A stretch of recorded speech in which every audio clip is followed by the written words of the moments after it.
Today I'm gonna present my activity in RE. Who do you say that I am? The title of Jesus in number 1 is the Son of God.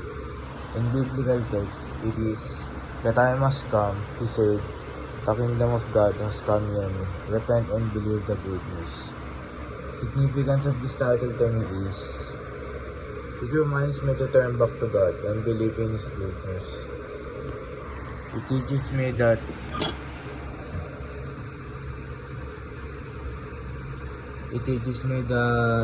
to have faith in God. Number 2 is Son of Man. Mark 4, chapter 19. He got up, rebuked the wind and said to the waves, "Quiet, be still." Then the wind died down. It was completely calm, and it showed Jesus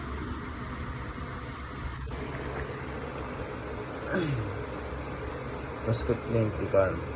The significance of this title to me is it showed Jesus that life has powers over fear and problems, and it helps me to trust Him during the storms in my life. Number 3 title of Jesus is Teacher. Biblical text is, whoever want me to discipline must deny themselves and take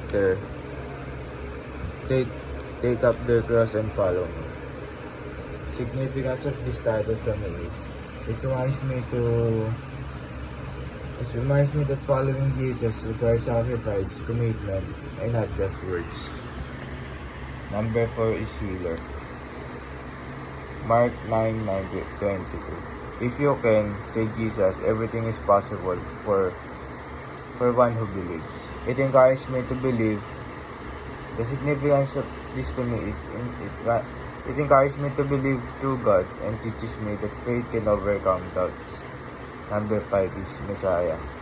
Mark 10:27. Jesus looked at them and said, "With man this is impossible, but not with God. All things are possible with God." He strengthened my faith, and nothing is impossible with God, even when now I feel weak. Number 6 is Lord.